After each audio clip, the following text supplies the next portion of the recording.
from the frozen woods to the cruelty of men. White Fang learns not love, but fear, raised to fight, trained to hurt. But deep inside, the wild still burns. Chapter 1. The makers of Fire the Cub came upon it suddenly. It was his own fault.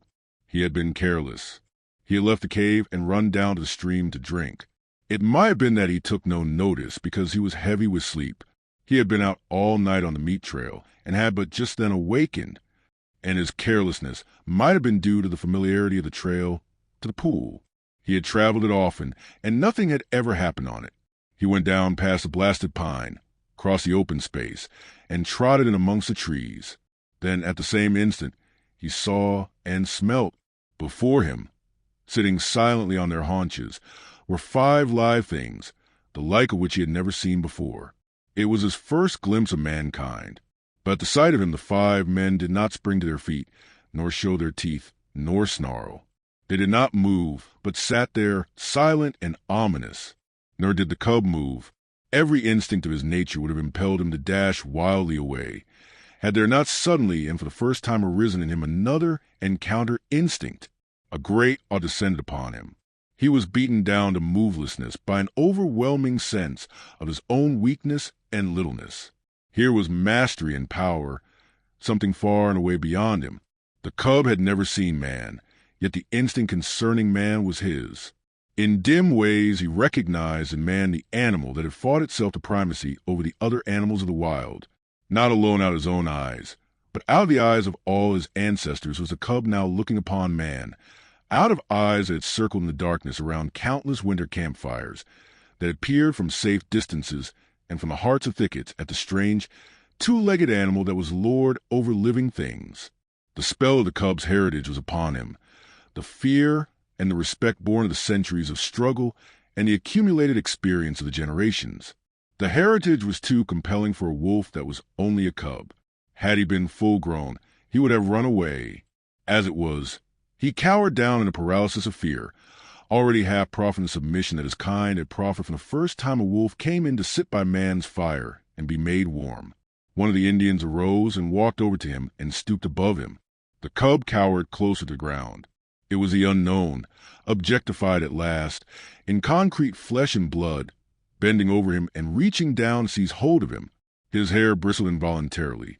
His lips writhed back and his little fangs were bared. The hand, poised like doom above him, hesitated, and the man spoke laughing. Wabum wabiska IP pita. Look, the white fangs. The other Indians laughed loudly, and urged the man on to pick up the cub. As the hand descended closer and closer, there raged within the cub a battle of the instincts. He experienced 2 great impulsions, to yield and to fight. The resulting action was a compromise. He did both. He yielded till the hand almost touched him. Then he fought, his teeth flashing in a snap that sank him into the hand. The next moment he received a clout alongside the head that knocked him over on his side. Then all fight fled out of him. His puppyhood and the instinct of submission took charge of him. He sat up on his haunches and keyed. But the man whose hand he had bitten was angry. The cub received a clout on the other side of his head, whereupon he sat up and keyed louder than ever. The 4 Indians laughed more loudly, while even the man who had been bitten began to laugh. They surrounded the cub and laughed at him, while he wailed out his terror and his hurt. In the midst of it, he heard something. The Indians heard it too. But the cub knew what it was, and with a last, long wail that had in it more triumph than grief, he ceased his noise and waited for the coming of his mother, of his ferocious and indomitable mother, who fought and killed all things and was never afraid. She was snarling as she ran. She had heard the cry of her cub and was dashing to save him. She bounded in amongst them, her anxious and militant motherhood making her anything but a pretty sight. But to the cub the spectacle of her protective rage was pleasing. He uttered a glad little cry and bounded to meet her, while the man-animals went back hastily several steps. The she-wolf stood over against her cub, facing the men, with bristling hair, a snarl rumbling deep in her throat. Her face was distorted and malignant with menace, even the bridge of the nose wrinkling from tip to eyes, so prodigious was her snarl. Then it was that a cry went up from one of the men. "Kitch!" was what he uttered. It was an exclamation of surprise. The cub felt his mother wilting at the sound. "Kitch!" The man cried again, this time with sharpness and authority. And then the cub saw his mother, the she-wolf, the fearless one, crouching down till her belly touched the ground, whimpering, wagging her tail, making peace signs. The cub could not understand. He was appalled. The awe of man rushed over him again. His instinct had been true. His mother verified it. She, too, rendered submission to the man-animals. The man who had spoken came over to her. He put his hand upon her head, and she only crouched closer. She did not snap, nor threaten to snap. The other men came up and surrounded her, and felt her and pawed her, which action she made no attempt to resent. They were greatly excited, and made many noises with their mouths. These noises were not indication of danger, the cub decided, as he crouched near his mother, still bristling from time to time, but doing his best to submit. "It is not strange," an Indian was saying. Her father was a wolf. "It is true, her mother was a dog, but did not my brother tie her out in the woods all of 3 nights in the mating season? Therefore was the father of Kitch a wolf.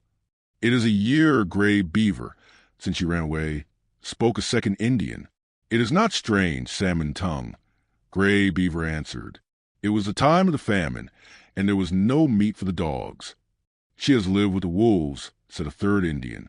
So it would seem 3 eagles, Gray Beaver answered, laying his hand on the cub, and this be the sign of it.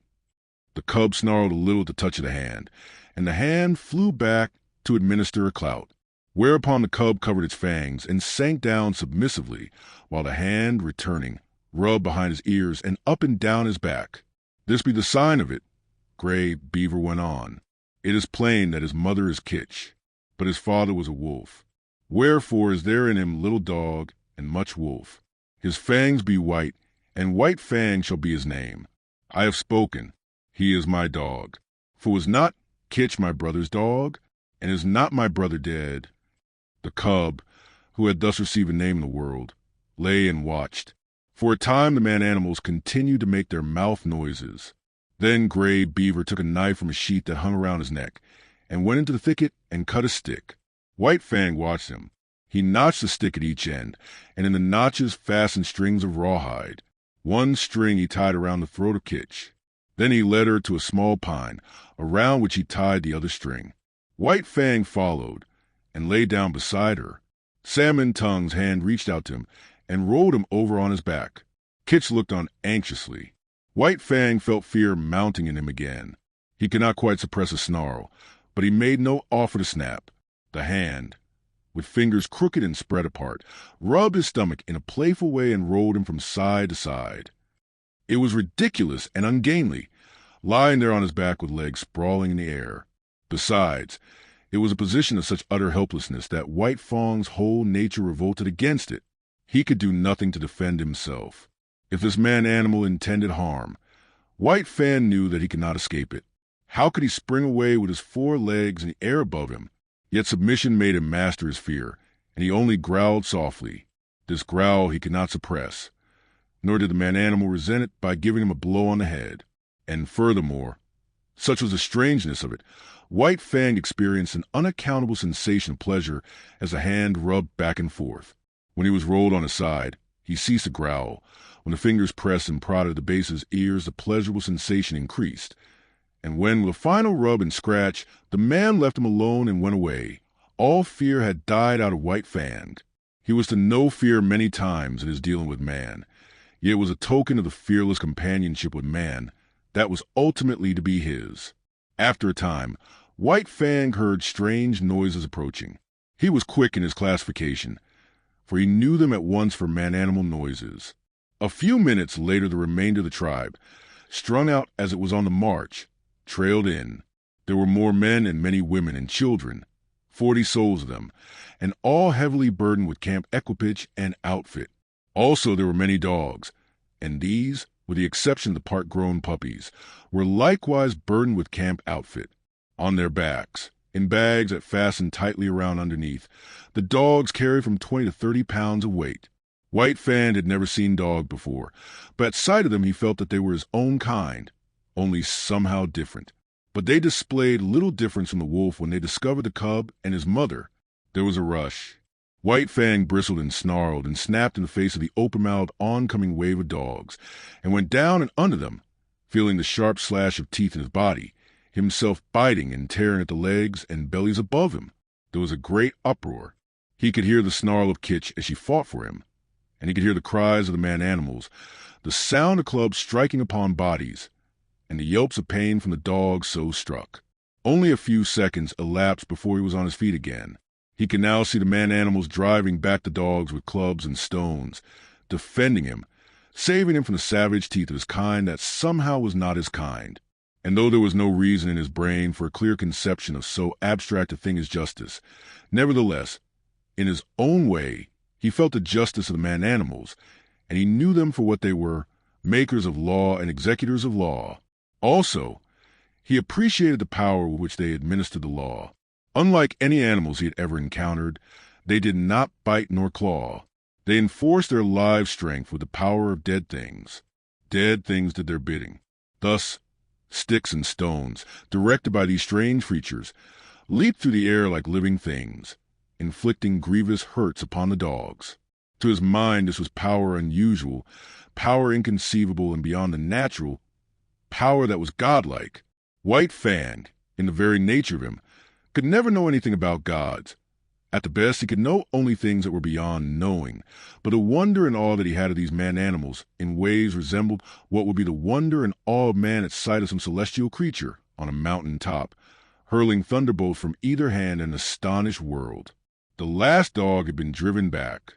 The hubbub died down, and White Fang licked his hurts and meditated upon this, his first taste of pack cruelty and his introduction to the pack. He had never dreamed that his own kind consisted of more than one eye, his mother, and himself. They had constituted a kind apart, and here, abruptly, he had discovered many more creatures apparently of his own kind. And there was a subconscious resentment that these, his kind, at first sight had pitched upon him and tried to destroy him.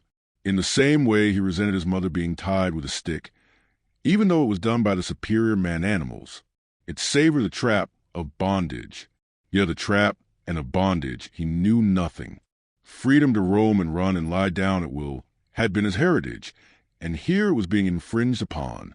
His mother's movements were restricted to the length of a stick, and by the length of that same stick was he restricted, for he had not yet got beyond the need of his mother's side. He did not like it, nor did he like it when the man-animals arose and went on with their march, for a tiny man-animal took the other end of the stick and led Kitch captive behind him, and behind Kitch followed White Fang, greatly perturbed and worried by this new adventure he had entered upon. They went down the valley of the stream, far beyond White Fang's widest ranging, until they came to the end of the valley, where the stream ran into the Mackenzie River. Here, where canoes were cast on poles high in the air and where stood fish racks for drying of fish, camp was made, and White Fang looked on with wondering eyes. The superiority of these man-animals increased with every moment. There was their mastery over all these sharp-fanged dogs. It breathed of power. But greater than that, to the wolf cub, was their mastery over things not alive, their capacity to communicate motion to unmoving things, their capacity to change the very face of the world. It was this last that especially affected him. The elevation of frames of poles caught his eye, yet this in itself was not so remarkable, being done by the same creatures that flung sticks and stones to great distances. But when the frames of poles were made into teepees by being covered with cloth and skins, White Fang was astounded. It was a colossal bulk of them that impressed him. They arose around him, on every side, like some monstrous, quick-growing form of life. They occupied nearly the whole circumference of his field of vision. He was afraid of them. They loomed ominously above him, and when the breeze stirred them into huge movements, he cowered down in fear, keeping his eyes warily upon them, and prepared to spring away if they attempted to precipitate themselves upon him. But in a short while his fear of the teepees passed away. He saw the women and children passing in and out of them without harm, and he saw the dogs trying often to get into them, and being driven away with sharp words and flying stones. After a time, he left Kitch's side and crawled cautiously toward the wall of the nearest teepee. It was the curiosity of growth that urged him on, the necessity of learning and living and doing that brings experience. The last few inches to the wall of the teepee were crawled with painful slowness and precaution. The day's events had prepared him for the unknown to manifest itself in most stupendous and unthinkable ways. At last his nose touched the canvas. He waited. Nothing happened. Then he smelled the strange fabric, saturated with the man smell. He closed on the canvas with his teeth and gave a gentle tug. Nothing happened, though the adjacent portions of the teepee moved. He tugged harder. There was a greater movement. It was delightful. He tugged still harder, and repeatedly, until the whole teepee was in motion. Then the sharp cry of a squaw inside sent him scampering back to Kitch. But after that he was afraid no more of the looming bulks of the teepees. A moment later he was straying away again from his mother. Her stick was tied to a peg in the ground, and she could not follow him. A part-grown puppy, somewhat larger and older than he, came toward him slowly. It is not given us to know how some animals know importance and know when they're being laughed at, as White Fang, the same way that White Fang knew it, and he felt shame that the man animals should be laughing fights. He turned and fled something of a bully, not from Lip fire, White Fang's but from the laughter that sank even deeper, being only a puppy in the spirit of him, did not seem dangerous. And he fled to Kitch, so White Fang prepared to meet an animal gone mad. But when the stranger's walk became one creature in the world who was not laughing clear of his teeth, twilight drew down and night came on, and White Fang lay by his mother's side. They half circled his nose and tongue tentatively, but he was snarling by greater trouble. This lasted several minutes. He felt White Fang was beginning to enjoy a need for the hush sort of quietude of the stream. But suddenly, with remarkable swiftness, life had become too populous. Delivering so many of the man animals, men, women, and children. The snap had taken effect on the shoulder that had been hurt by the lynx, and there was a dog, and that was still ever squabbling down near the bone, bursting into cries and hurt of brought a yelp out of White Fang. The restful loneliness of the inner rush of anger he had known was upon Lip and here snapping the very air was palpable. But Lip had lived his life and buzzed unceasingly, and had fought many puppy continually fights, changing it 3 times, 4 times, and half a dozen times. It impinged on his nerves and senses, newcomer, made him nervous and restless, yelping and worried him with a perpetual imminent protection of his mother. He watched the man animals many fights he was having with Lip and moving about the camp. They were enemies in fashion, distantly resembling the way men look upon the gods destined perpetually to clash. So looked White Fang Kitch upon man White Fang soothingly with they were superior creatures, and tried to prevail upon him to remain with her. But his curiosity was rampant. They were as much wonder workers as he was venturing forth on a new quest. They were creatures of mastery. He came upon one of the man animals, all manner of unknown and impossible, who was squatting on his hams and doing something with alive and dry moss spread before him, making obey that which moved, White Fang imparting movement to that which did not move. Gray beaver made mouth noises, sun-colored and biting interpreted as not hostile. To grow out of dead moss and wood, so he came still nearer. They were fire makers. Women and children were carrying their sticks and branches to Gray Beaver. Chapter 2. It was evidently an affair of moment. The days were thronged until he touched Gray Beaver's knee. During the time that Kitch was tied by the stick, and already forgetful, he ran about over all the man animal. Suddenly he saw a strange thing learning was beginning to arise. He quickly came to know much of the ways of the man Gray Beaver's hands. But familiarity did not amongst the sticks themselves. The more he came to know them, the more they vindicated their superiority, of a color like the color of the sun, the more they displayed their mysterious powers. Nothing about fire. The greater loomed their godlikeness. In the mouth man has been given to drawn him in his early puppyhood. Of seeing his gods he crawled to several steps crumbling the flame, but to the wolf he heard Gray Beaver to come and crouch at man's feet, and he knew the sound was not hostile. Has never come. Then his nose touched the flame, whose gods are the unseen. His little tongue went out to vapors and for a moment he was paralyzed. The garment of reality, the unknown, wandering lurking in the midst of goodness and power, was savagely clutching him by the nose into the realm of spirit. He scrambled backward, unlike bursting out in an astonished explosion that had come into the fire, find their gods in the living flesh. Kitch leaped snarling solid to touch, occupying airspace terribly, requiring she could not come to accomplishment of their ends. But Gray Beaver laughed loudly. No effort of faith slapped his thighs, believe in such a told to happen to all the rest of the camp. No effort can possibly induce everybody was laughing such a uproariously. There is no White Fang sat on his haunches. There stands on his 2 hind legs, club in hand, forlorn and pitiable immensely potential in the midst of man wrathful and loving. It was the God and mystery and power ever all wrapped up both nose and tongue had been scored by the live thing, and that is good to eat like any flesh. That had grown up under Gray Beaver's hands. With White Fang, he cried and the man animals were gods, and every fresh wail was greeted by bursts of laughter. As his mother, Kitch, animals had rendered her allegiance to them with the first cry of her name, but the tongue was burnt so he was beginning to render his allegiance. Coming together produced greater betrayal. Whereupon he cried more hopelessly and helplessly than when ever. They walked, and then he got out of their way to him. When they called laughter and the meaning of it, when they threatened, he cowered down. When they commanded him to go, he went away hurriedly, for behind any wish of theirs was power to enforce that wish. Power that hurt, power that expressed itself in clouts and clubs, in flying stones and stinging lashes of whips. He belonged to them as all dogs belonged to them. His actions were theirs to command. His body was theirs to maul, to stamp upon, to tolerate. Such was the lesson that was quickly borne upon him. It came hard, going as it did, counter to much that was strong and dominant in his own nature, and, while he disliked in the learning of it, unknown to himself, he was learning to like it. It was a placing of his destiny in another's hands, a shifting of the responsibilities of existence. This in itself was compensation, for it is always easier to lean upon another than to stand alone. But it did not all happen in a day, this giving over of himself, body and soul, to the man-animals. He could not immediately forego his wild heritage and his memories of the wild. There were days when he crept to the edge of the forest and stood and listened to something calling him far and away, and always he returned, restless and uncomfortable, to whimper softly and wistfully at Kit's side and to lick her face with eager, questioning tongue. White Fang learned rapidly the ways of the camp. He knew the injustice and greediness of the older dogs when meat or fish was thrown out to be eaten. He came to know that men were more just, children more cruel, and women more kindly and more likely to toss him a bit of meat or bone. And after 2 or 3 painful adventures with the mothers of part-grown puppies, he came into the knowledge that it was always good policy to let such mothers alone, to keep away from them as far as possible, and to avoid them when he saw them coming. But the bane of his life was Lip Lip. Larger, older, and stronger, Lip Lip had selected White Fang for his special object of persecution. White Fang fought willingly enough, but he was outclassed. His enemy was too big. Lip Lip became a nightmare to him. Whenever he ventured away from his mother, the bully was sure to appear, trailing at his heels, snarling at him, picking upon him, and watchful of an opportunity, when no man-animal was near, to spring upon him and force a fight. As Lip Lip invariably won, he enjoyed it hugely. It became his chief delight in life, as it became White Fang's chief torment. But the effect upon White Fang was not to cow him. Though he suffered most of the damage and was always defeated, his spirit remained unsubdued.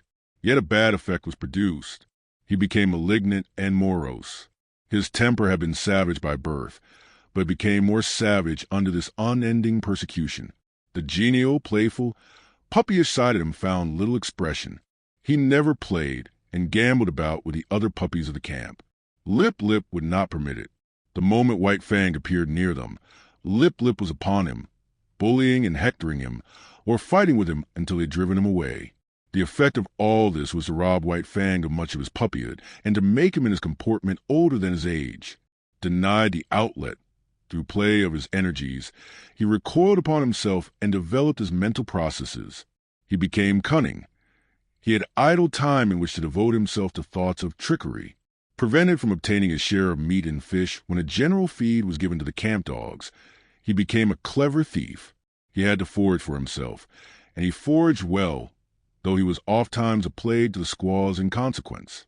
He learned to sneak about camp, to be crafty, to know what was going on everywhere, to see and to hear everything and to reason accordingly, and successfully to devise ways and means of avoiding his implacable persecutor. It was early in the days of his persecution that he played his first really big crafty game and got there from his first taste of revenge. As Kitch, when with the wolves, had lured out to destruction dogs in the camps of men, so White Fang, in manner somewhat similar, lured Lip Lip into Kitch's avenging jaws. Retreating before Lip Lip, White Fang made an indirect flight that led in and out and around the various teepees of the camp. He was a good runner, swifter than any puppy his size and swifter than Lip Lip, but he did not run his best in this chase. He barely held his own, one leap ahead of his pursuer. Lip Lip, excited by the chase and by the persistent nearness of his victim, forgot caution and locality. When he remembered locality, it was too late. Dashing at top speed around a teepee, he ran full tilt into Kitch's line at the end of her stick. He gave one yelp of consternation, and then her punishing jaws closed upon him. She was tied, but he could not get away from her easily. She rolled him off his legs so that he could not run. while she repeatedly ripped and slashed him with her fangs. When at last he succeeded in rolling clear of her, he crawled to his feet, badly disheveled, hurt both in body and in spirit. His hair was standing out all over him in tufts where her teeth had mauled. He stood where he had arisen, opened his mouth, and broke out the long, heartbroken puppy wail. But even this he was not allowed to complete. In the middle of it, White Fang, rushing in, sank his teeth into Lip Lip's hind leg. There was no fight left in Lip Lip, and he ran away shamelessly, his victim hot on his heels, and worrying him all the way back to his own teepee. Here the squaws came to his aid, and White Fang, transformed into a raging demon, was finally driven off only by a fusillade of stones. Came the day when Gray Beaver, deciding that the liability of her running away was past, released Kitch. White Fang was delighted with his mother's freedom. He accompanied her joyfully about the camp, and, so long as he remained close by her side, Lip Lip kept a respectful distance. White Fang even bristled up to him and walked stiff-legged, but Lip Lip ignored the challenge. He was no fool himself, and whatever vengeance he desired to wreak, he could wait until he caught White Fang alone. Later on that day, Kitch and White Fang strayed into the edge of the woods next to the camp. He had led his mother there, step by step, and now when she stopped, he tried to inveigle her farther. The stream, the lair, and the quiet woods were calling to him, and he wanted her to come. He ran on a few steps, stopped, and looked back. She had not moved. He whined pleadingly, and scurried playfully in and out of the underbrush. He ran back to her, licked her face, and ran on again, and still she did not move. He stopped and regarded her, all of an intentness and eagerness, physically expressed, that slowly faded out of him as she turned her head and gazed back at the camp. There was something calling to him out there in the open. His mother heard it too, but she heard also that other and louder call, the call of the fire and the man, the call which has been given alone of all animals to the wolf to answer, to the wolf and the wild dog, who are brothers. Kitch turned and slowly trotted back toward camp. Stronger than the physical restraint of the stick was the clutch of the camp upon her, unseen and occultly. The gods still gripped with their power and would not let her go. White Fang sat down in the shadow of a birch and whimpered softly. There was a strong smell of pine, and subtle with fragrances filled the air, reminding him of his old life of freedom before the days of his bondage. But he was still only a part-grown puppy, and stronger than the call either of man or the wild was the call of his mother. All the hours of his short life he had depended upon her. The time was yet to come for independence. So he arose and trotted forlornly back to camp, pausing once and twice to sit down and whimper and to listen to the call that still sounded in the depths of the forest. In the wild, the time of mother with her young is short, but under the dominion of man, it is sometimes even shorter. Thus it was with White Fang. Gray Beaver was in the debt of Three Eagles. Three Eagles was going away on a trip up the Mackenzie to the Great Slave Lake. A strip of scarlet cloth, a bearskin, 20 cartridges, and Kitch went to pay the debt. White Fang saw his mother taken aboard Three Eagles' canoe and tried to follow her. A blow from Three Eagles knocked him backward to land. The canoe shoved off. He sprang into the water and swam after it, deaf to the sharp cries of Gray Beaver to return. Even a man-animal, a god, White Fang ignored. Such was the terror he was in of losing his mother. But gods are accustomed to being obeyed, and Gray Beaver wrathfully launched a canoe in pursuit. When he overtook White Fang, he reached down and by the nape of the neck lifted him clear of the water. He did not deposit him at once in the bottom of the canoe. Holding him suspended with one hand, with the other hand, he proceeded to give him a beating. And it was a beating. His hand was heavy. Every blow was shrewd to hurt, and he delivered a multitude of blows, impelled by the blows that rained upon him.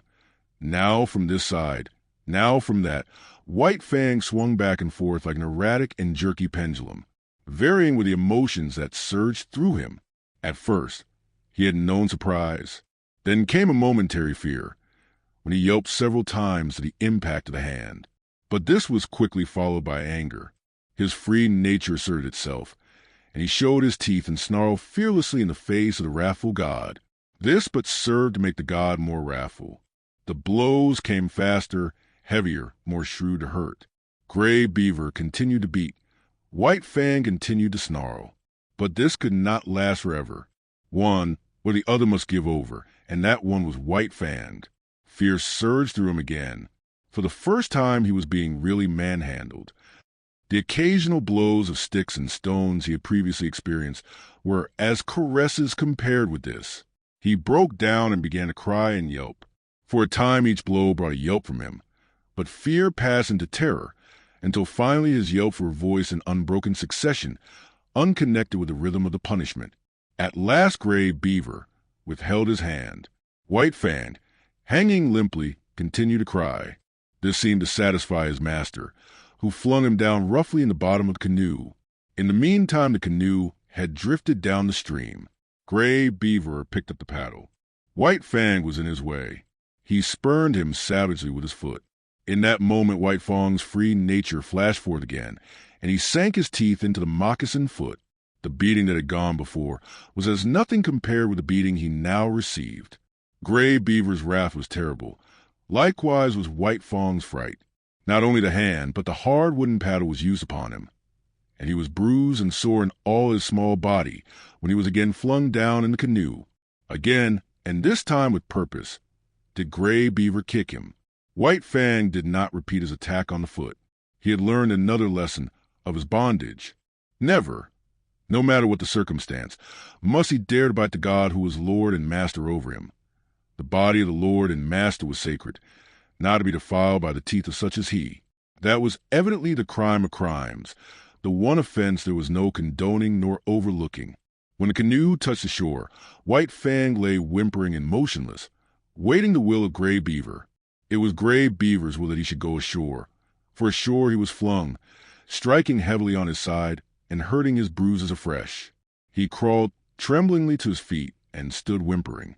Lip Lip, who had watched the whole proceeding from a bank, now rushed upon him, knocking him over and sinking his teeth into him. White Fang was too helpless to defend himself, and would have gone hard with him had not Gray Beaver's foot shot out, lifting Lip Lip into the air with its violence, so that he smashed down to earth a dozen feet away. This was a man-animal's justice. And even then, in his own pitiable plight, White Fang experienced a little grateful thrill. At Gray Beaver's heels he limped obediently through the village to the teepee. And so it came that White Fang learned that the right to punish was something the gods reserved for themselves and denied to the lesser creatures under them. That night, when all was still, White Fang remembered his mother and sorrowed for her. He sorrowed too loudly and woke up Gray Beaver, who beat him. After that he mourned gently when the gods were around. But sometimes, straying off to the edge of the woods by himself, he gave vent to his grief and cried it out with loud whimperings and wailings. It was during this period that he might have hearkened to memories of the lair and the stream and run back to the wild. But the memory of his mother held him. As the hunting man-animals went out and came back, so she would come back to the village sometime.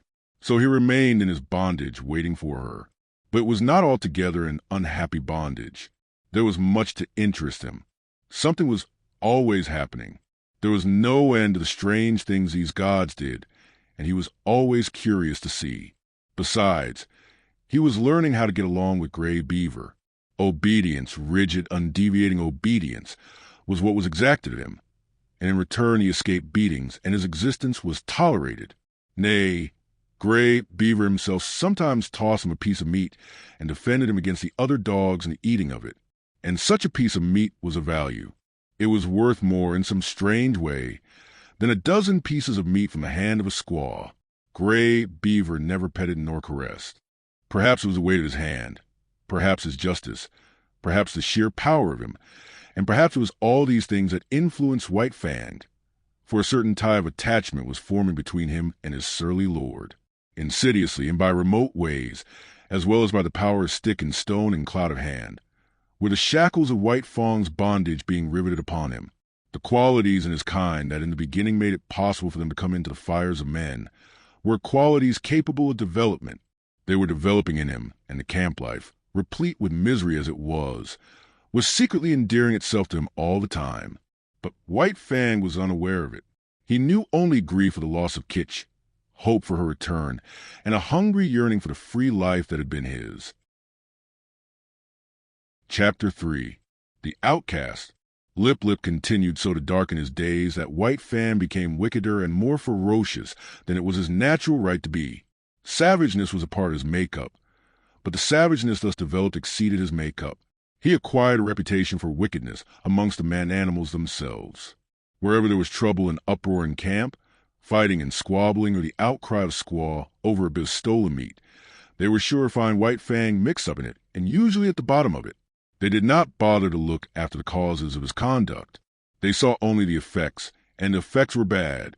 He was a sneak and a thief, a mischief maker, a fomenter of trouble, and irate squaws told in his face, the while he eyed them alert and ready to dodge any quick-flung missile, that he was a wolf and worthless and bound to come to an evil end. He found himself an outcast in the midst of the populous camp. All the young dogs followed Lip Lip's lead. There was a difference between White Fang and them. Perhaps they sensed his wildwood breed, and instinctively felt for him the enmity that the domestic dog feels for the wolf. But be that as it may, they joined with Lip Lip in the persecution, and, once declared against him, they found good reason to continue to declare it against him. One and all, from time to time, they felt his teeth, and to his credit, he gave more than he received. Many of them he could whip in single fight, but single fight was denied him. The beginning of such a fight was a signal for all the young dogs in camp to come running and pitch upon him. Out of this pack persecution, he learned two important things: how to take care of himself in a mass fight against him, and how, on a single dog, to inflict the greatest amount of damage in the briefest space of time. To keep one's feet in the midst of the hostile mass meant life, and this he learnt well. He became cat-like in his ability to stay on his feet. Even grown dogs might hurtle him backward or sideways with the impact of their heavy bodies, and backward or sideways he would go, in the air or sliding on the ground, but always with his legs under him and his feet downward to the Mother Earth. When dogs fight, there are usually preliminaries to the actual combat, snarlings and bristlings and stiff-legged struttings. But White Fang learned to omit these preliminaries. Delay meant the coming against him of all the young dogs. He must do his work quickly and get away. So he learnt to give no warning of his intention. He rushed in and snapped and slashed on the instant, without notice, before his foe could prepare to meet him. Thus he learned how to inflict quick and severe damage. Also he learned the value of surprise. A dog, taken off its guard, its shoulder slashed open or its ear ripped in ribbons before it knew what was happening, was a dog half-whipped. Furthermore, it was remarkably easy to overthrow a dog taken by surprise, while a dog, thus overthrown, invariably exposed for a moment the soft underside of his neck, the vulnerable point at which to strike for his life. White Fang knew this point. It was a knowledge bequeathed to him directly from the hunting generation of wolves. So it was that White Fang's method when he took the offensive was, first, to find a young dog alone, second, to surprise it and knock it off its feet, and third, to drive in with his teeth at the soft throat. Being but partly grown, his jaws had not yet become large enough nor strong enough to make his throat attack deadly, but many a young dog went around camp with a lacerated throat in token of White Fang's intention. And one day, catching one of his enemies alone on the edge of the woods, he managed, by repeatedly overthrowing him and attacking the throat, to cut the great vein and let out the life. There was a great row that night. He had been observed. The news had been carried to the dead dog's master. The squaws remembered all the instances of stolen meat, and Grave Beaver was beset by many angry voices. But he resolutely held the door of his tepee, inside which he had placed the culprit, and refused to permit the vengeance for which his tribe's people clamored. White Fang became hated by man and dog. During this period of his development, he never knew a moment's security. The tooth of every dog was against him, the hand of every man. He was greeted with snarls by his kind, with curses and stones by his gods. He lived tensely. He was always keyed up, alert for attack, wary of being attacked, with an eye for sudden and unexpected missiles, prepared to act precipitately and coolly, to leap in with a flash of teeth, or to leap away with a menacing snarl. As for snarling, he could snarl more terribly than any dog, young or old, in camp. The intent of the snarl is to warn or frighten, and judgment is required to know when it should be used. White Fang knew how to make it, and when to make it. Into his snarl he incorporated all that was vicious, malignant, and horrible, with nose serrated by continuous spasms, hair bristling in recurrent waves, tongue whipping out like a red snake and whipping back again, ears flattened down, eyes gleaming hatred, lips wrinkled back, and fangs exposed and dripping. He could compel a pause on the part of almost any assailant. A temporary pause, when taken off his guard, gave him the vital moment in which to think and determine his action. But often a pause so gained lengthened out until it evolved into a complete cessation from the attack. And before more than one of the grown dogs' White Fang's snarl enabled him to beat an honorable retreat, and outcast himself from the pack of the part-grown dogs. His sanguinary methods and remarkable efficiency made the pack pay for its persecution of him, not permitted himself to run with the pack. The curious state of affairs obtained that no member of the pack could run outside the pack. White Fang would not permit it. What of his bushwhacking and waylaying tactics? The young dogs were afraid to run by themselves. With the exception of Lip Lip, they were compelled to hunch together for mutual protection against the terrible enemy they had made. A puppy alone by the river bank meant a puppy dead, or a puppy that aroused the camp with its shrill pain and terror as it fled back from the wolf cub that had waylaid it. But White Fang's reprisals did not cease. Even when the young dogs had learned thoroughly that they must stay together, he attacked them when he caught them alone, and they attacked him when they were bunched. The sight of him was sufficient to start them rushing after him, at which times his swiftness usually carried him into safety. But woe the dog that outran his fellows in such pursuit. White Fang had learned to turn suddenly upon the pursuer that was ahead of the pack and thoroughly to rip him up before the pack could arrive.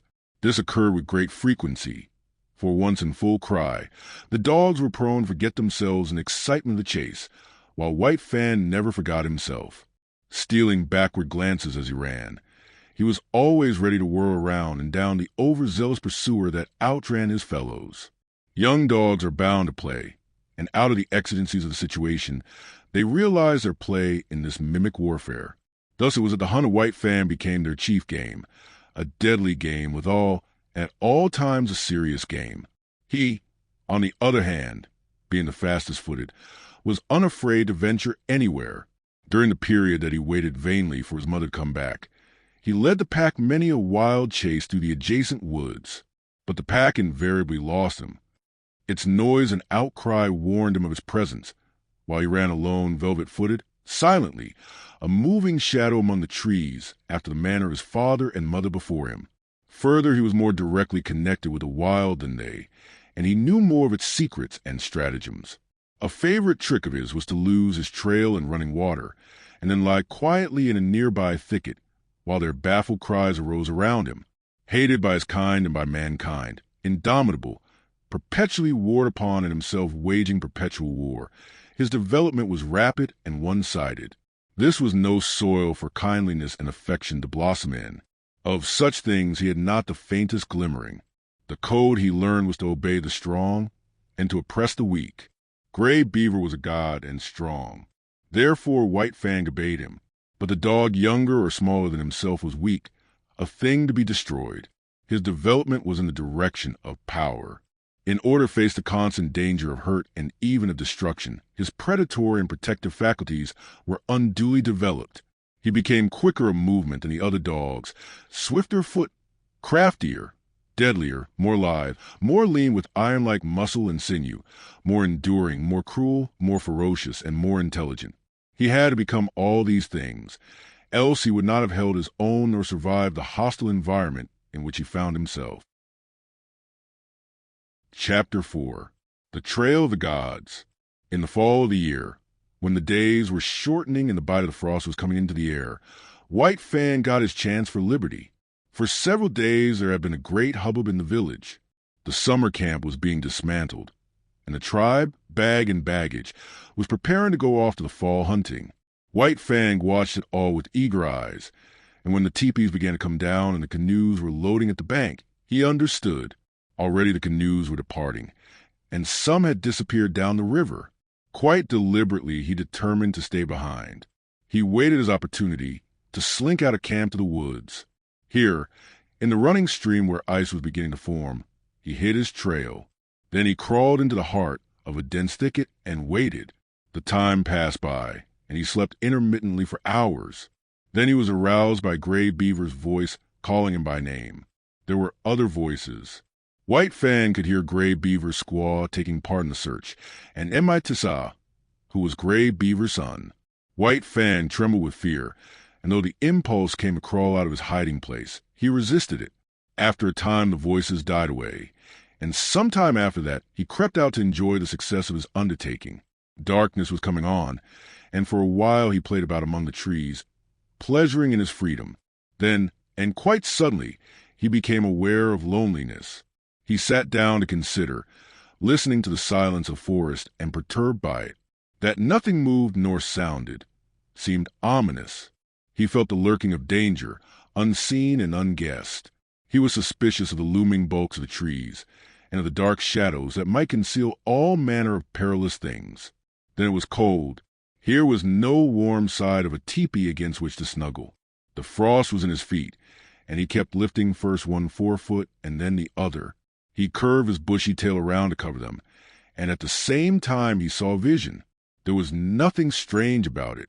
Upon his inward sight was impressed a succession of memory pictures. He saw the camp again, the teepees and the blaze of the fires. He heard the shrill voices of the women, the gruff basses of the men, and the snarling of the dogs. He was hungry, and he remembered pieces of meat and fish that had been thrown him. Here was no meat, nothing but a threatening and inedible silence. His bondage had softened him. Irresponsibility had weakened him. He had forgotten how to shift for himself. The night yawned about him. His senses, accustomed to the hum and bustle of the camp, used to the continuous impact of sights and sounds, were now left idle. There was nothing to do, nothing to see nor hear. They strained to catch some interruption of the silence and immobility of nature. They were appalled by inaction and by the feel of something terrible impending. He gave a great star fright. A colossal and formless something was rushing across the field of his vision. It was a tree shadow flung by the moon, from whose face the clouds had been brushed away. Reassured, he whimpered softly. Then he suppressed the whimper for fear that it might attract the attention of the lurking dangers. A tree, contracting in the cool of the night, made a loud noise. It was directly above him. He yelped in his fright. A panic seized him, and he ran madly toward the village. He knew an overpowering desire for protection and companionship of man. In his nostrils was the smell of the camp smoke. In his ears the camp sounds and cries were ringing loud. He passed out of the forest and into the moonlit open where were no shadows nor darknesses. But no village greeted his eyes. He had forgotten. The village had gone away. His wild flight ceased abruptly. There was no place to which to flee. He slunk forlornly through the deserted camp, smelling the rubbish heaps and the discarded rags and tags of the gods. He would have been glad for the rattle of stones about him, flung by an angry squaw, glad for the hand of Gray Beaver descending upon him in wrath, while he would welcome with delight Lip-Lip and the whole snarling, cowardly pack. He came to where Gray Beaver's teepee had stood, in the center of the space it had occupied. He sat down. He pointed his nose at the moon. His throat was afflicted by rigid spasms, his mouth opened, and in a heartbroken cry bubbled up his loneliness and fear, his grief for Kitch, all his past sorrows and miseries, as well as his apprehension of sufferings and dangers to come. It was a long wolf howl, full-throated and mournful, the first howl he had ever uttered.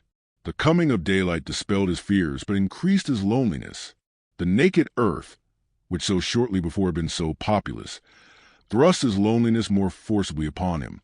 It did not take him long to make up his mind. He plunged into forest and followed the river bank down the stream. All day he ran. He did not rest. He seemed made to run on forever. His iron-like body ignored fatigue. And even after fatigue came, his heritage of endurance braced him to endless endeavor and enabled him to drive his complaining body onward. Where the river swung in against precipitous bluffs, he climbed the high mountains behind.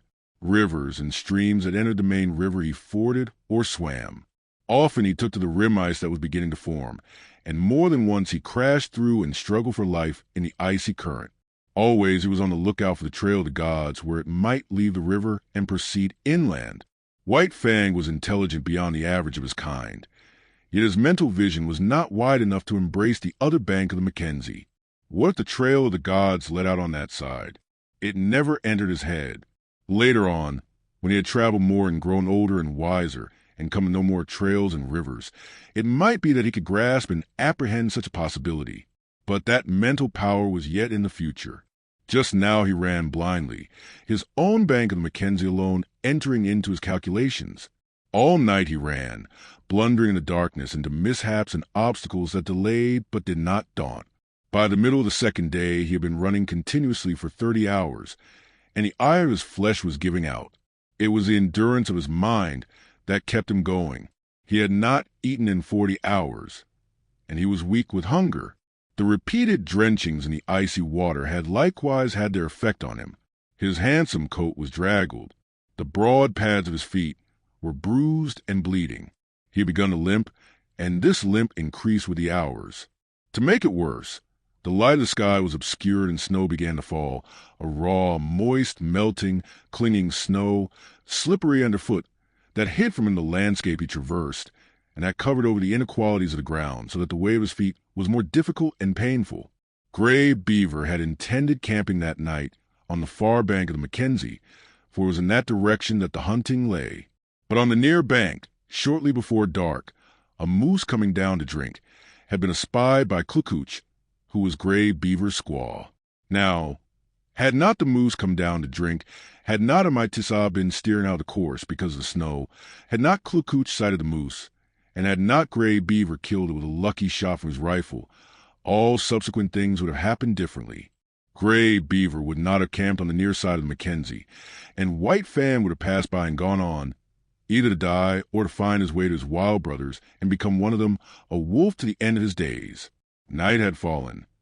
The snow was flying more thickly, and White Fang, whimpering softly to himself as he stumbled and limped along, came upon a fresh trail in the snow. So fresh was it that he knew it immediately for what it was.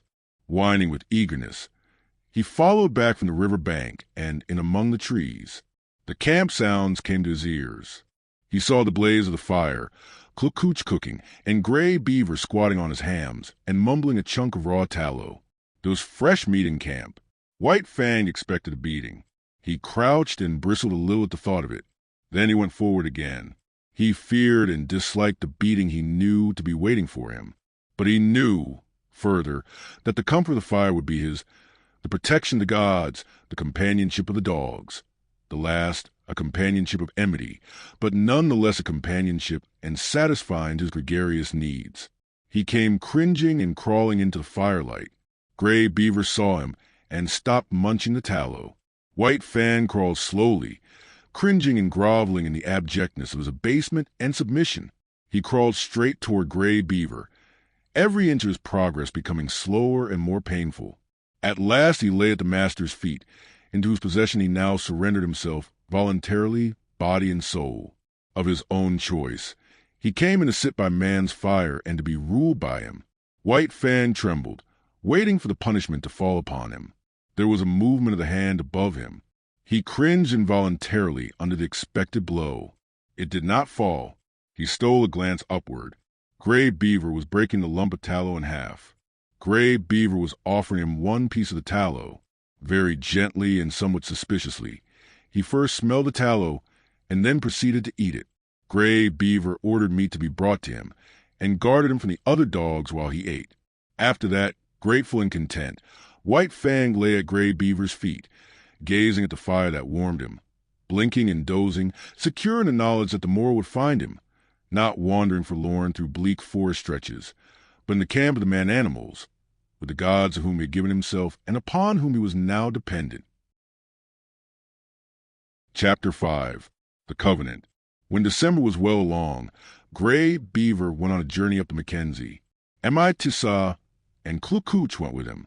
One sled he drove himself, drawn by dogs he had traded for or borrowed. A second and smaller sled was driven by Amitisa, and to this was harnessed a team of puppies. It was more of a toy affair than anything else, yet it was a delight of Amitisa, who felt that he was beginning to do a man's work in the world.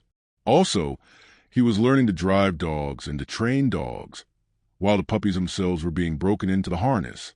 Furthermore, the sled was of some service, for it carried nearly 200 pounds of outfit and food. White Fang had seen the camp dogs toiling in the harness. so that he did not resent overmuch the first placing of the harness upon himself. About his neck was put a moss-stuffed collar, which was connected by 2 pulling traces to a strap that passed around his chest and over his back. It was to this that was fastened the long rope by which he pulled at the sled. There were 7 puppies in the team. The others had been born earlier in the year and were 9 and 10 months old, while White Fang was only 8 months old. Each dog was fastened to the sled by a single rope. No 2 ropes were the same length, while the difference in length between any 2 ropes was at least that of a dog's body. Every rope was brought to a ring at the front end of the sled. The sled itself was without runners, being a birch bark toboggan, with a turned forward end to keep it from plowing under the snow. This construction enabled the weight of the sled and load to be distributed over the largest snow surface, for the snow was crystal powder and very soft. Observing the same principle of widest distribution of weight, the dogs at the ends of their ropes radiated fan fashion from the nose of the sled, so that no dog trod in another's footsteps. There was, furthermore, another virtue in the fan formation. The ropes of varying length prevented the dogs attacking from the rear those that ran in front of them. For a dog to attack another, it would have to turn upon one at a shorter rope, in which case it would find itself face to face with the dog attacked, and also would find itself facing the whip of the driver. But the most peculiar virtue of all lay in the fact that the dog that strove to attack one in front of him must pull the sled faster, and that the faster the sled traveled, the faster could the dog attacked run away. Thus, the dog behind could never catch up with the one in front. The faster he ran, the faster ran the one he was after, and the faster ran all the dogs. Incidentally, the sled went faster, and thus, by cutting in direction, did man increase his mastery over the beasts. Tissar resembled his father, much of whose grey wisdom he possessed. In the past he had observed Lip Lip's persecution of White Fang, but at that time Lip Lip was another man's dog, and Tissar had never dared more than to shy an occasional stone at him. But now Lip Lip was his dog, and he proceeded to wreak his vengeance on him by putting him at the end of the longest rope. This made Lip Lip the leader, and was apparently an honor, but in reality it took away from him all honor, and instead of being bully and master of the pack, he now found himself hated and persecuted by the pack. Because he ran at the end of the longest rope, the dogs had always a view of him running away before them. All that they saw of him was his bushy tail and fleeing hind legs, a view far less ferocious and intimidating than his bristling mane and gleaming fangs.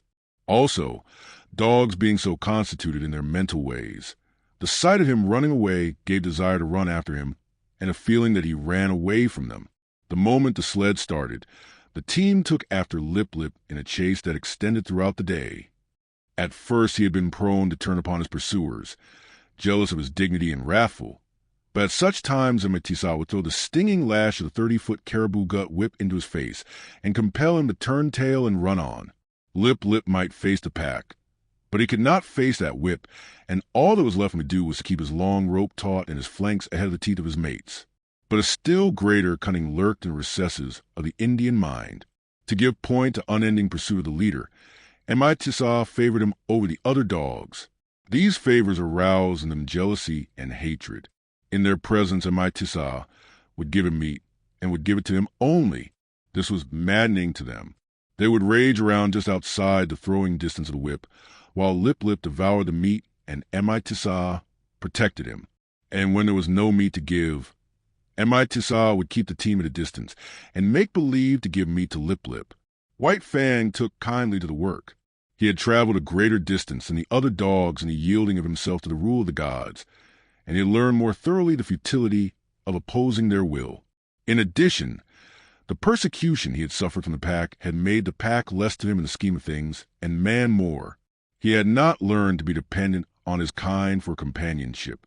Besides, Kitch was well nigh forgotten, and the chief outlet of expression that remained to him was in the allegiance he tendered the gods he had accepted as masters. So he worked hard, learned discipline, and was obedient. Faithfulness and willingness characterized his toil. These are essential traits of the wolf and the wild dog when they have become domesticated, and these traits White Fang possessed in unusual measure. A companionship did exist between White Fang and the other dogs, but it was one of warfare and enmity. He had never learned to play with them. He knew only how to fight, and fight with them he did, returning to them 100-fold the snaps and slashes they had given him in the days when Lip Lip was leader of the pack. But Lip Lip was no longer leader, except when he fled away before his mates at the end of his rope, the sled bounding along behind. In camp, he kept close to Mitisa, or Gray Beaver, or Klukooch. He did not dare venture away from the gods, for now the fangs of all dogs were against him, and he tasted to the dregs the persecution that had been White Fang's. With the overthrow of Lip Lip, White Fang could have become leader of the pack, but he was too morose and solitary for that. He merely thrashed his teammates. Otherwise, he ignored them. They got out of his way when he came along, nor did the boldest of them ever dare to rob him of his meat. On the contrary, they devoured their own meat hurriedly, for fear that he would take it away from them. White Fang knew the law well, to oppress the weak and obey the strong. He ate his share of meat as rapidly as he could, and then woe the dog that had not yet finished. A snarl and a flash of fangs, and that dog would wail his indignation to the uncomforting stars, while White Fang finished his portion for him. Every little while, however, one dog or another would flame up in revolt and be promptly subdued. Thus White Fang was kept in training. He was jealous of the isolation in which he kept himself in the midst of the pack, and he fought often to maintain it. But such fights were of brief duration. He was too quick for the others. They were slashed open and bleeding before they knew what had happened, were whipped almost before they had begun to fight. As rigid as the sled discipline of the gods was the discipline maintained by White Fang amongst his fellows. He never allowed them any latitude. He compelled them to an unremitting respect for him. They might do as they pleased amongst themselves. That was no concern of his. But it was his concern that they leave him alone in his isolation, get out of his way when he elected to walk among them, and at all times acknowledge his mastery over them. A hint of stiff-leggedness on their part, a lifted lip or a bristle of hair, and he would be upon them, merciless and cruel, swiftly convincing them of the error of their way. He was a monstrous tyrant. His mastery was rigid as steel. He oppressed the weak with vengeance. Not for nothing had he been exposed to the pitiless struggle for life in the day of his cubhood, when his mother and he, alone and unaided, held their own and survived in the ferocious environment of the wild. And not for nothing had he learned to walk softly when superior strength went by. He oppressed the weak, but he respected the strong. And in the course of the long journey with Gray Beaver, he walked softly indeed amongst the full-grown dogs in the camps of the strange man-animals they encountered. The months passed by. Still continued the journey of Gray Beaver. White Fang's strength was developed by the long hours on trail and the steady toil at the sled, and it would have seemed that his mental development was well-nigh complete. He had come to know quite thoroughly the world in which he lived. His outlook was bleak and materialistic.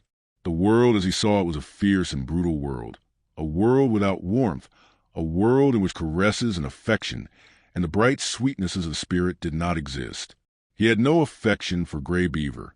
True, he was a god, but a most savage god. White Fang was glad to acknowledge his lordship, but it was a lordship based upon superior intelligence and brute strength. There was something in the fiber of White Fang's being that made his lordship a thing to be desired. Else he would not come back from the wild when he did to tender his allegiance. There were deeps in his nature which had never been sounded. A kind word, a caressing touch of the hand, on the part of Gray Beaver, might have sounded these deeps, but Gray Beaver did not caress, nor speak kind words. It was not his way. His primacy was savage, and savagely he ruled, administering justice with a club, punishing transgression with the pain of a blow, and rewarding merit not by kindness, but by withholding a blow. So White Fang knew nothing of the heaven a man's hand might contain for him. Besides, he did not like the hands of the man-animals. He was suspicious of them. It was true that they sometimes gave meat, but more often they gave hurt. Hands were things to keep away from. They hurled stones, wielded sticks and clubs and whips, administered slaps and clouts, and when they touched him, were cunning to hurt with pinch and twist and wrench.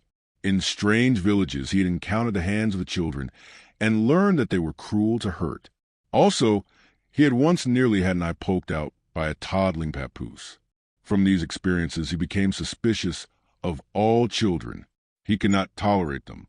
When they came near with their ominous hands, he got up.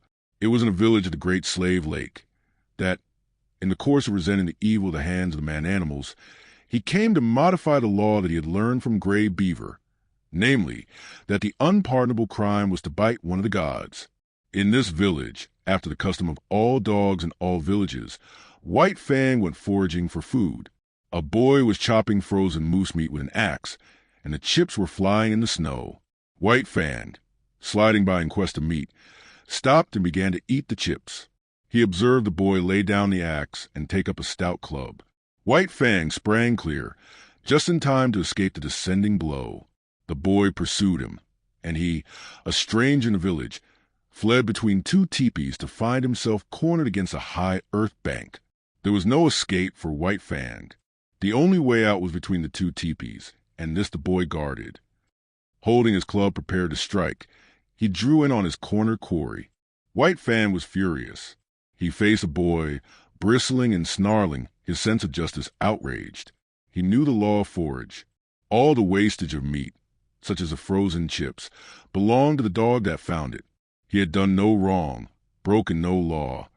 Yet here was this boy preparing to give him a beating. White Fang scarcely knew what happened. He did it in a surge of rage. And he did it so quickly that the boy did not know either. All the boy knew was that he had in some unaccountable way been overturned into the snow, and that his club hand had been ripped wide open by White Fang's teeth. But White Fang knew that he had broken the law of the gods.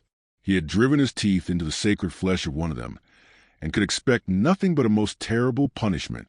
He fled away to Gray Beaver, behind whose protecting legs he crouched when the bitten boy and the boy's family came, demanding vengeance. But they went away with vengeance unsatisfied. Gray Beaver defended White Fang. So did Tisa and Klukuch. White Fang, listening to wordy war and watching the angry gestures, knew that his act was justified. And so it came that he learned there were gods and gods. There were his gods, and there were other gods, and between them there was a difference. Justice or injustice. It was all the same. He must take all things from the hands of his own gods. But he was not compelled to take injustice from the other gods. It was his privilege to resent it with his teeth.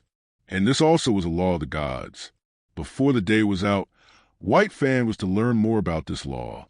Tisa, alone, gathering firewood in the forest, encountered the boy that had been bitten. With him were other boys. Hot words passed. Then all the boys attacked Tisa. It was going hard with him. Blows were raining upon him from all sides. White Fang looked on at first.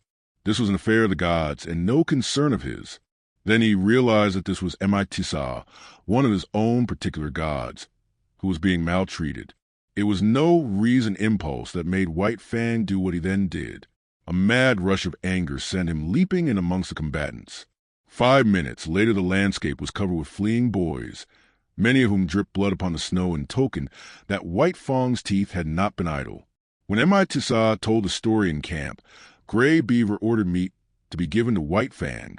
He ordered much meat to be given, and White Fang, gorged and sleepy by the fire, knew that the law had received its verification.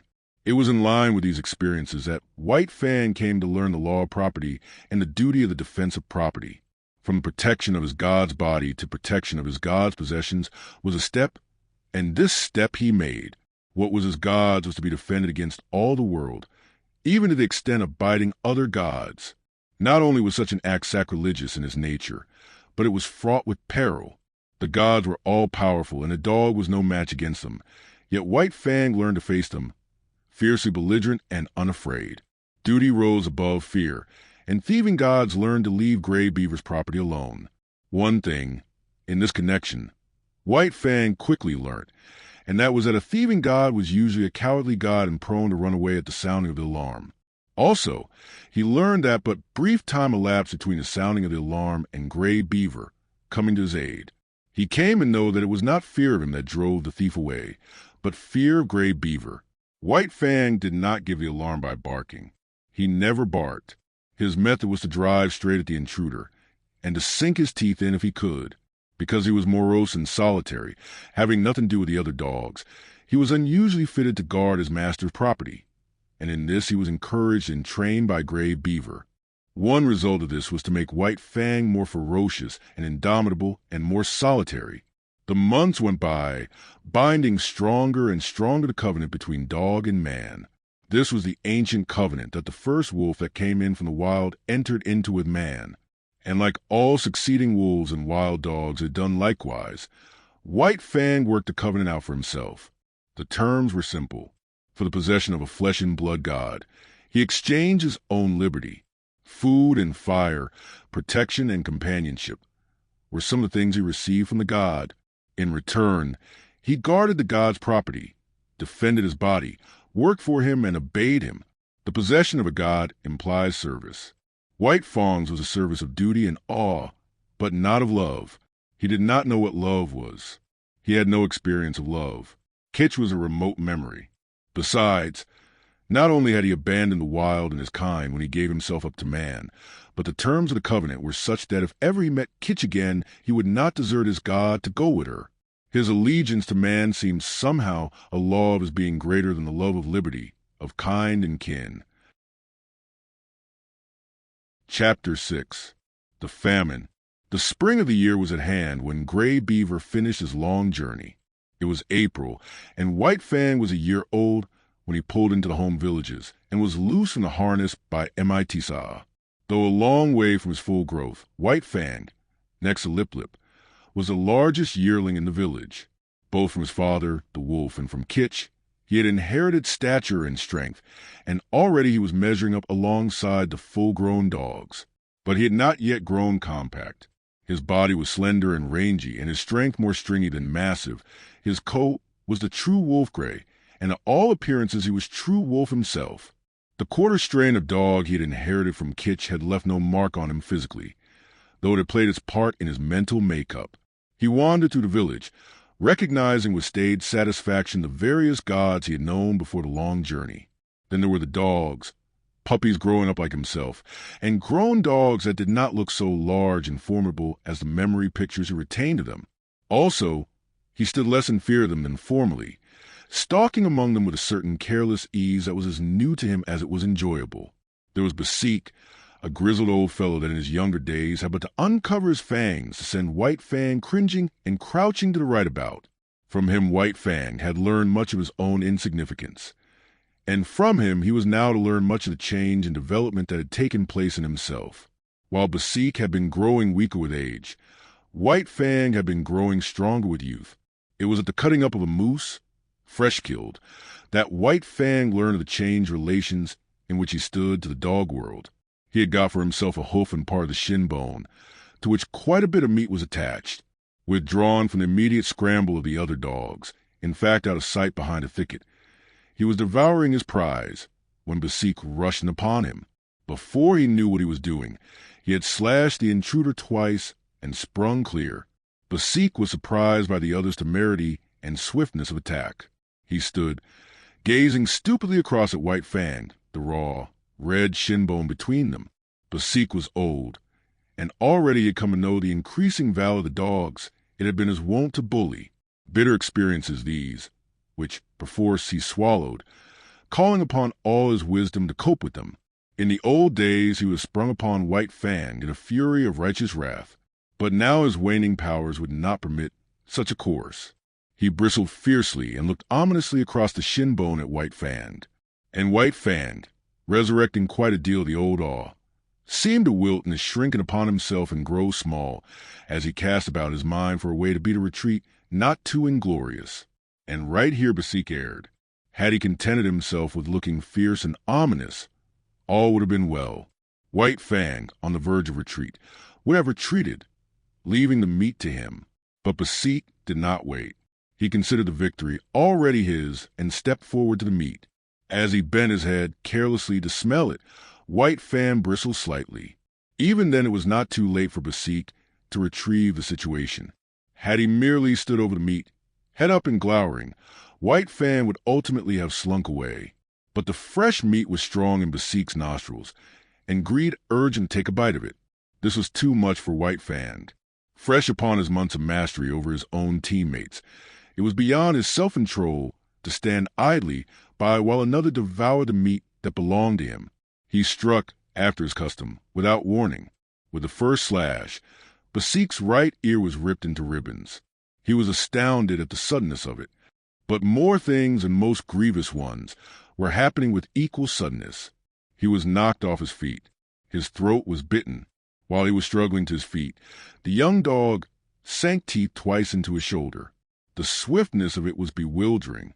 He made a futile rush at White Fang, clipping the empty air with an outraged snap. The next moment his nose was laid open, and he was staggering backward away from a meat. The situation was now reversed. White Fang stood over the shin bone, bristling and menacing, while Basik stood a little way off, preparing to retreat. He dared not risk a fight with this young lightning flash, and again he knew, and more bitterly, the enfeeblement of oncoming age. His attempt to maintain his dignity was heroic. Calmly turning his back upon young dog and shin bone, as though both were beneath his notice and unworthy of his consideration, he stalked grandly away. Nor, until well out of sight, did he stop to lick his bleeding wounds. The effect on White Fang was to give him a greater faith in himself and a greater pride. He walked less softly among the grown dogs. His attitude toward them was less compromising. Not that he went out of his way looking for trouble. Far from it. But upon his way, he demanded consideration. He stood upon his right to go his way unmolested and to give trail to no dog. He had to be taken into account. That was all. He was no longer to be disregarded and ignored, as was the lot of puppies, and as continued to be the lot of the puppies that were his teammates. They got out of the way, gave trail to the grown dogs, and gave up meat to them under compulsion. But White Fang, uncompanionable, solitary, morose, scarcely looking to right or left, redoubtable, forbidding of aspect, remote and alien, was accepted as an equal by his puzzled elders. They quickly learned to leave him alone, neither venturing hostile acts nor making overtures of friendliness. If they left him alone, he left them alone, a state of affairs that they found, after a few encounters, to be preeminently desirable. In midsummer, White Fang had an experience. Trotting along in his silent way to investigate a new teepee which had been erected on the edge of the village while he was away with the hunters after moose, he came full upon Kitch. He paused and looked at her. He remembered her vaguely, but he remembered her, and that was more than could be said for her. She lifted her lip at him in the old snarl of menace, and his memory became clear. His forgotten cubhood, all that was associated with that familiar snarl, rushed back to him. Before he had known the gods, she had been to him the centerpin of the universe. The old familiar feelings of that time came back upon him, surged up within him. He bounded toward her joyously, and she met him with shrewd fangs that laid his cheek open to the bone. He did not understand. He backed away, bewildered and puzzled, but it was not Kitch's fault. A wolf mother was not made to remember her cubs a year or so before, so she did not remember White Fang. He was a strange animal, an intruder, and her present litter of puppies gave her the right to resent such intrusion. One of the puppies sprawled up to White Fang. They were half-brothers, only they did not know it. White Fang sniffed the puppy curiously, whereupon Kitch rushed upon him, gashing his face a second time. He backed farther away. All the old memories and associations died down again and passed in the grave from which they had been resurrected. He looked at Kitch licking her puppy and stopping now and then to snarl at him. She was without value to him. He had learned to get along without her. Her meaning was forgotten. There was no place for her in his scheme of things, as there was no place for him in hers. He was still standing, stupid and bewildered, the memories forgotten, wondering what it was all about, when Kitch attacked him a third time, intent on driving him away altogether from the vicinity. And White Fang allowed himself to be driven away. This was a female of his kind, and it was a law of his kind that the males must not fight the females. He did not know anything about this law, for it was no generalization of the mind, not as something acquired by experience of the world. He knew it as a secret prompting, as an urge of instinct, of the same instinct that made him howl at the moon and stars of nights, and that made him fear death and the unknown. The months went by. White Fang grew stronger, heavier, and more compact, while his character was developing along the lines laid down by his heredity and his environment. His heredity was a life stuff that may be likened to clay. It possessed many possibilities, was capable of being molded into many different forms. Environment served to model the clay, to give it a particular form. Thus, had White Fang never come into the fires of man, the wild would have molded him into a true wolf, But the gods had given him a different environment, and he was molded into a dog that was rather wolfish. But that was a dog and not a wolf. And so, according to the clay of his nature and the pressure of his surroundings, his character was being molded into a certain particular shape. There was no escaping it. He was becoming more morose, more uncompanionable, more solitary, more ferocious, while the dogs were learning more and more that it was better to be at peace within that war. And Gray Beaver was coming to prize him more greatly with the passage of each day. White Fang, seeming to sum up strength in all his qualities, nevertheless suffered from one besetting weakness. He could not stand being laughed at. The laughter of men was a hateful thing. They might laugh among themselves about anything they pleased except himself, and he did not mind. But the moment laughter was turned upon him, he would fly into a most terrible rage. Grave, dignified, somber, a laugh made him frantic to ridiculousness. It so outraged him and upset him that for hours he would behave like a demon. And woe to the dog that at such times ran foul of him. He knew the law too well to take it out on Gray Beaver. Behind Gray Beaver were a club and Godhead. But behind the dogs there was nothing but space, and into this space they flew when White Fang came on the scene, made mad by laughter. In the 3rd year of his life, there came a great famine to the Mackenzie Indians. In the summer the fish failed. In the winter the caribou forsook their accustomed track. Moose were scarce. The rabbits almost disappeared. Hunting and preying animals perished, denied their usual food supply. Weakened by hunger, they fell upon and devoured one another. Only the strong survived. White Fang's gods were always hunting animals. The old and the weak of them died of hunger. There was wailing in the village, where the women and children went without in order that what little they might go into the bellies of the lean and hollow-eyed hunters who trod the forest in the vain pursuit of meat. To such extremity were the gods driven that they ate the soft-tanned leather of their moccasins and mittens, while the dogs ate the harnesses off their backs and the very whiplashes. Also, the dogs ate one another, and also the gods ate the dogs. The weakest and the more worthless were eaten first. The dogs that still lived looked on and understood. A few of the boldest and wisest forsook the fires of the gods, which had now become a shambles, and fled into the forest, where in the end they starved to death or were eaten by wolves. In this time of misery, White Fang, too, stole away into the woods. He was better fitted for the life than the other dogs, for he had the training of his cubhood to guide him. Especially adept did he become in stalking small living things. He would lie concealed for hours, following every movement of a cautious tree squirrel, waiting, with a patience as huge as the hunger he suffered from, until the squirrel ventured out upon the ground. Even then, White Fang was not premature. He waited until he was sure of striking before the squirrel could gain a true refuge.